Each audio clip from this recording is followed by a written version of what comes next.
Hello, this is Yehna. And this is Jessie. We are excited to be back with another episode. We wrestled through many different questions, but today we wanted to invite you and elaborate more on the question, why are we so lonely? So welcome and join us at At the the table. table. Man, Yana, all of these titles, these questions are really hitting. You know what? We've already established there is no filter on this podcast. As much as Jessie really wants to, Yenna Kim does not allow it. We strip it down. Just kidding. More so like this is Sad Girl Vibes podcast, life questions. We're entering the I'm sad girl loving it. era. We love it. talking I'm here about for it. talking about sad girl era. The reason why I really wanted to touch on this, it's more than a discussion point and we have answers, bullet points, boom, boom, boom. This is really just a ramble session of an internal, honestly, battle and frustration and a heartbreak for my generation, our generation. Obviously, every generation has this. I'm not saying this is exclusive to our generation, but it is more evident and statistically growing exponentially, the epidemic of loneliness in our generation. And it is so mind-boggling because we are also the most connected we've ever been because we have all social media access to in our hands. We can ride planes and we have all this type of transportation at the palm of our hands.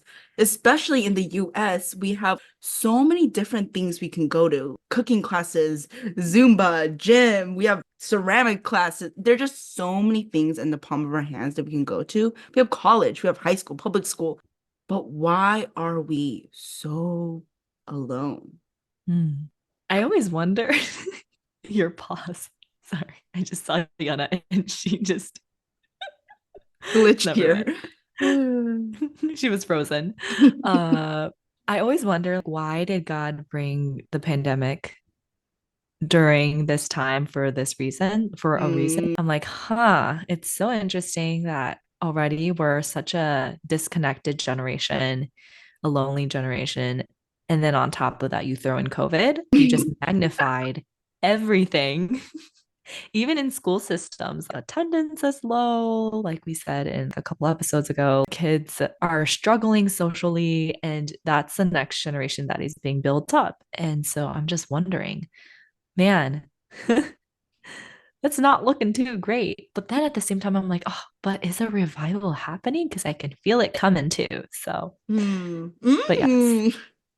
Ooh, that's for another time. yes, that We is can up go for on another and time. on. Oh man, I think something that popped into my head because this conversation can branch into a million different ways. But the one thing that went on in my mind is just the topic of vulnerability.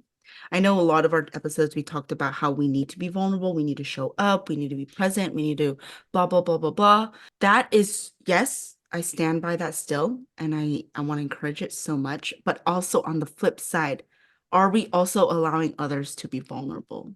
Are we Mm, sitting with them when they are bringing their heaviness to us? When they finally are being bold enough to be like, this is me, are you meeting them there? And I say that, I say you, but I'm really looking at me while I'm talking to, you know, because sometimes that heaviness feels a lot because I can't even deal with my stuff. How am I supposed to show up for them too? Anyway, I don't really have an mm. answer for that because I'm struggling with it too. Huh. I relate to that a lot. Often the question that I ask to myself is, am I missing the moment? Mm, Like, am I missing an opportunity that I'm just choosing not to take because it's uncomfortable or it's a hassle or it takes extra effort for me to do that? I'd rather just not. Man, am I missing a crucial moment that I just have no idea? Yeah, am I just deciding that God's going to work in a certain way and not in another way. And I'm just not being mm. open to that. I always wonder about that. Mm. Yeah, that leads to my thought of, are we asking good questions? Mm. Because I always say this, and I'm not just trying to boost your ego, Jessie, but Jessie is such a good question asker. And I don't mean just like, oh, how are you? I hope you're doing well. No, it's just she knows when to press in. And I believe that is such a gift that you have. And Thank it's you. not just, oh wow, Jesse's so good at I want to be challenged by that because I also so many times I get so caught up in the fear of it. And I'm not saying you don't have those moments either, but it's just in the moment when I'm with people and I can see a glimpse of their heart and I know I can ask these questions, I get scared. And honestly, I believe that's not a fear of, oh, I'm intruding in their space. That too, but no, you're scared you're gonna look bad, Yana. Hmm. And if a pride comes up, it's like, no, Yana, this is not about you. This is not about you. And in that moment, just pressing in to say, God, take over. I'm gonna enter. And if they say, nope, walls up, you did it. You've done it. Right. No need to take it personally. Yana Kim might for a little bit, but I really want to be challenged by that too, because I can't just be frustrated at this generation. Yes, I can. I can be a little bit frustrated about this generation being lonely, but I can't just sit and be heartbroken when I myself am contributing to feeling lonely and not seeing others' loneliness as well. Because we're also Hmm. such a productive generation. So that is masked so well. Yeah, because of this society and how productive and how go, go, go we are, I feel as though even saying like, oh, I'm unhappy with my life or Yes. saying I'm lonely, like that, I feel like is like a, oh my gosh, this person's lonely or this person actually said that. Like it's Yeah. something that everyone actually feels, but they never say it.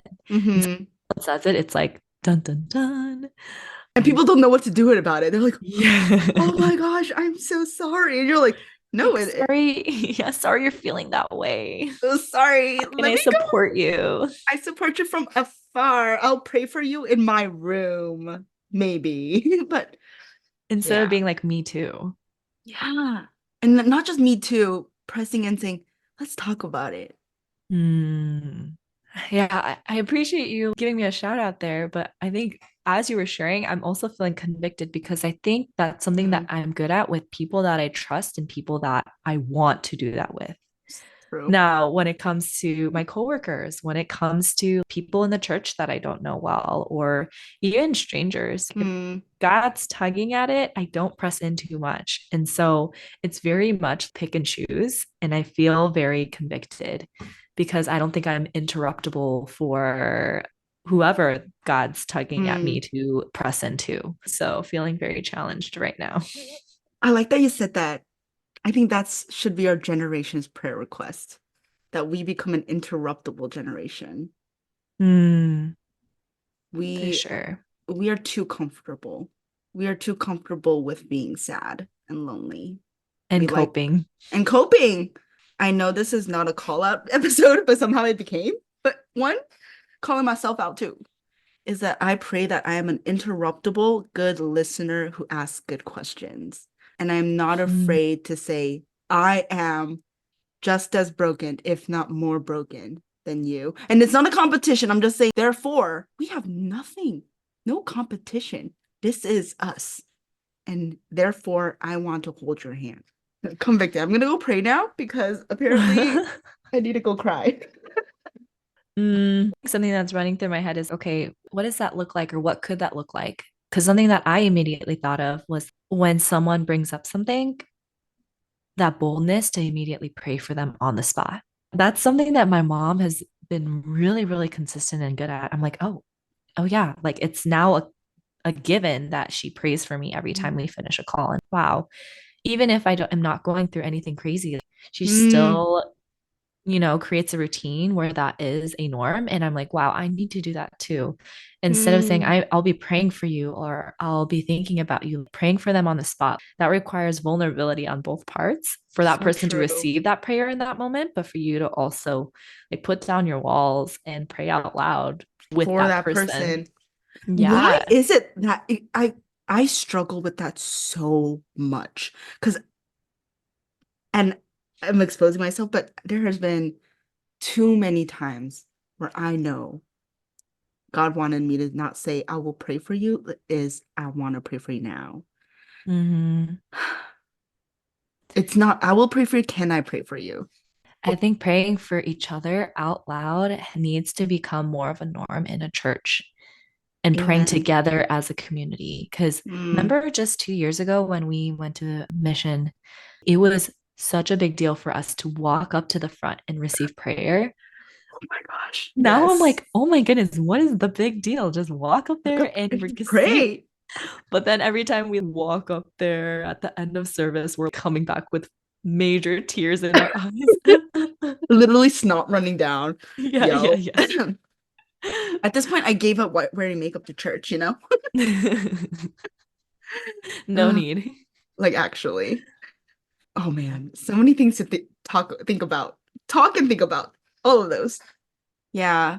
I've just been really thinking about our generation at large, which I've never done, but realizing just because I don't know what's going on doesn't mean it's not my duty to pray about it. If God is placing something like this that I would have never naturally thought about, I think it's the Holy Spirit tugging at my heart and convicting me of also pressing into this question of why are we lonely? Anyway, no answers, just lots to talk about.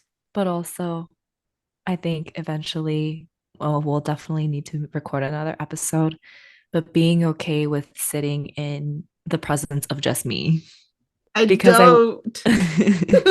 because I feel like that was such a norm for other generations, but for us, just enjoying our own company is not a thing. It should be normalized, not look at me, I'm by myself and I'm happy, and I have to advertise that. Hmm. Sorry to drag this on, but yes, that's the last thing I wanted to say. Is like I wish we can get to a place. I wish I can get to a place where I can just truly love myself and being by myself. Hmm. Not to drag it on more, but I think for me, I like being alone. It's now being intentionally alone. That's the issue for me. Intentionally. Ooh, that's a good one. Yeah, yeah, Are intentionally alone. Sorry. yeah. Okay, I'm gonna shut up now. Okay, this ramble is becoming a real ramble, so we need to cut it off. I really challenge you all to think about this question because this word lonely feels so icky. So it actually is gross. It's just nothing nice about it. So I challenge you guys to think about it and also think about just the people around you and who maybe you need to reach out to. Or if no one's reaching out to you, challenge yourself to be the first to say, hey, I need prayer. There's just so many things. Anyway, I encourage you guys to also talk about it with your friends. We are on Spotify and on YouTube and on Instagram. Thank you all for listening. We so appreciate your support and cannot wait to share more on the next episode.